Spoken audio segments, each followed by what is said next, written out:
Hi, my name is Emily Rittenberg. I use she, they pronouns, and I'm a queer counselor, consultant, and registered social worker in Regina, Saskatchewan. I'm here today to define the queer acronym, and the one I've chosen to define is used by UR Pride Center for Sexuality and Gender Diversity here in Regina, Saskatchewan, and that acronym is 2S LGBTQIAP+.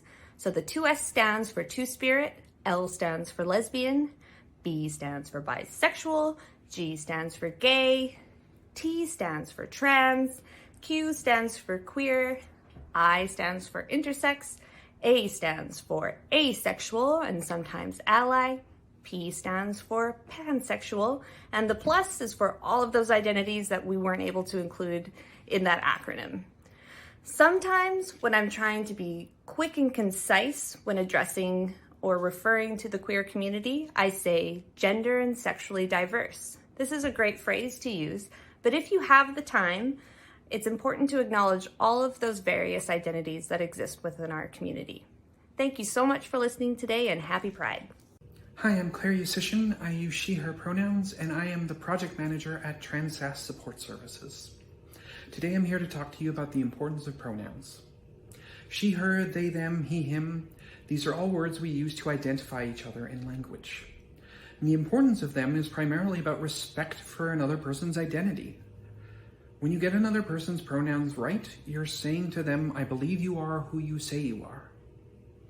If you're used to other people getting your pronouns correct, this can seem like a really small thing. However, if you've struggled to get others in your life to see you as you are, this can be monumental. When you get another person's pronouns wrong, you're saying to that person, I believe you're mistaken about who you think you are, or even you're wrong about who you think you are. This is disrespectful and can be incredibly hurtful. So ask others for their pronouns, offer your own pronouns to other people, and once you know another person's pronouns, get them right. Hi everyone, let's talk about how to talk to your workplace about inclusion and diversity practices. Firstly, spark organic conversations. People are more receptive when these types of conversations come from a genuine place. There's rarely any single dedicated opportunities to talk about diversity and inclusion. So people around you need to feel safe enough to do this organically, and you'll need to put in the work to build the foundation to do so. Do this by being genuine, open, and vulnerable. Share yourself, your stories, and your journey. This opens up the doors for that to be reciprocated. Ask appropriate questions, genuinely reflect on the answers, and change any behaviors based on what people indicate they might need to feel supported.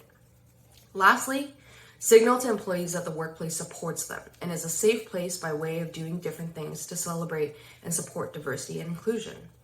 This comes from tone at the top from leaders, showing that diversity and inclusion is not just a theme that happens once a year, but giving back to communities throughout the year through volunteerism, corporate sponsorships and donations, and who your organization builds partnerships within the community. Thank you. Tante, hello. I'm Laurie Campbell, a Two-Spirit, Indigiqueer, Nehio, Abitigo Sasanasqueo, a Cree Métis woman. When I tell you I'm Indigiqueer, I'm simply speaking in a mainstream way that tells you I'm a queer person who is also Indigenous. The term Two-Spirit, however, has deep ancestral connection in our communities.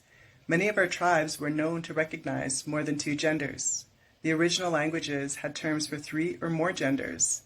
Those terms in our languages and the stories passed down confirmed that our ancestors valued us. But when our ancestors were forced into residential schools and punished for speaking their original languages, we lost the ability to know who we were because there were no words to name our genders other than the English binary. When I tell you that I am Two-Spirit, I'm telling you about a part of my identity that honors my ancestors and speaks to my role within Indigenous and broader communities. Non-Indigenous peoples would not use either of these terms. Hi, my name is Brita Lind, and my pronouns are she and her. I'm the CEO and owner of Arcus Advertising in Regina, Saskatchewan, Canada. Okay, the first thing you can do to make your company inclusive is to ask an LGBTQ organization to do a presentation to your teams on diversity, inclusion, pronouns, and remember to pay them for it. The second thing you could do is in your hiring. At Arcus, what we do is we do our first round of interviews on the phone. That way, we remove visual bias, and we all have it. So that's what we do at our company. And then the third thing we do is we make it safe for people to bring their whole selves to work. This is absolutely critical, and it's not something you achieve on a Monday morning. How you do this is you make it safe in all areas. As queer people, we are always scanning for safety. So if it's not safe over here, if it's not safe to make a mistake, or it's not safe to have a bad day, then it is definitely not safe to be out. So at Arcus, we make it safe, and it starts with me. I have to bring my whole self. I have to be vulnerable. I have to admit my bad days and my mistakes. And that's what we do at Arcus. And you can do this too.